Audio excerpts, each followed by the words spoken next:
Hi, it's Amanda here. So here is another little art journal that I wanted to show you, and at the end I'll do a flip through, so stay until the end and then you can see it. So this is actually a tin, an art tin, and I had I'll show you what I had in them.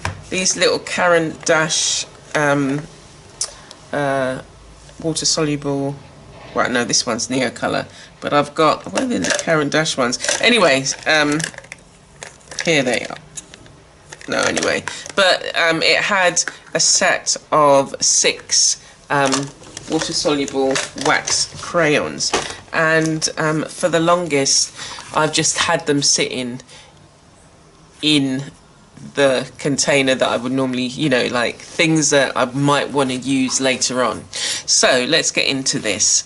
Okay, so what I did with this tin is I first covered it with masking tape, and that then allows you to paint on it, because obviously the metal, it's difficult to, the only paint I think you could probably put on metal would be enamel paint or maybe some of the alcohol inks, but obviously you've got the design of the tin and you're not going to be able to cover that up without first either, maybe even gesso, but because it's because of the surface, that would actually peel off, so, or scrape off. So what I've done is cover this in masking tape, and then that has then allowed me to add, I've used gesso through a stencil, and it's given me a textured surface, and I've done that both on the back and the front there. Okay. I didn't take a before, did I didn't take a before picture of this one, but as you can see, it is a tin. So then what I wanted to do was have the inside, have a journal inside, and what I did was measure the size of paper and cut it to fit. And the way I make some of the journals is I put all the papers together. I mean, you can look how to, you know, do bookbinding or, you know, making art journals, and they were all single leaf like this, and all I did was take my glue gun and go along the edge, and it's the traditional method for creating a glue bound book. So this bit is glued and then you have a little cover in here.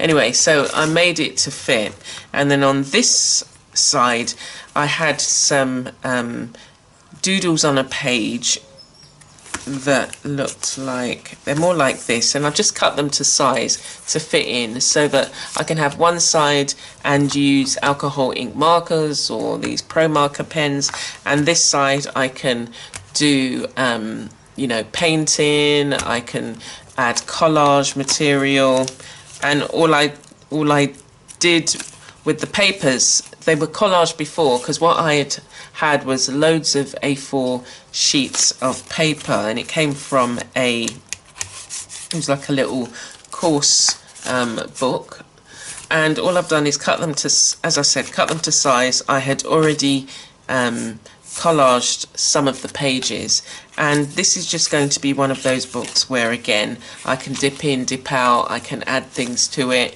I'm not going to be able to add much more collage paper, so I'm going to more than likely be painting in this, and what else, and I can also add some embellishments if I want. So I added, because it's quite a tight fit,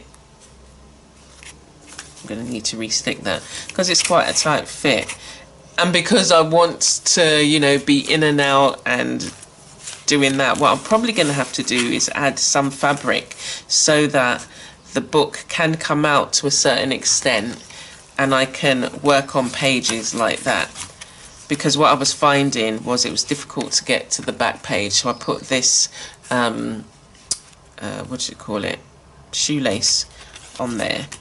So I've had it for a while, and I've been dipping in and out and adding some, you know,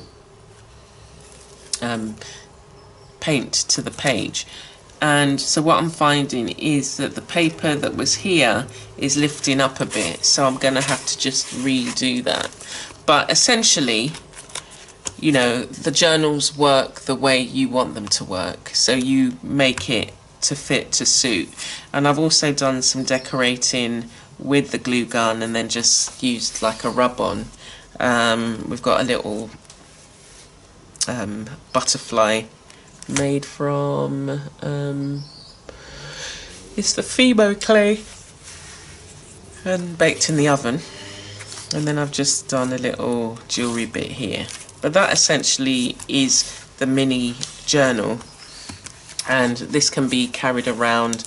I'd have to have the pens separately, but it's a nice use of reuse or recycling the tin, and I really like it. So next up we're going to be doing a quick flip through, so I hope you get some inspiration from looking at the pages. Okay.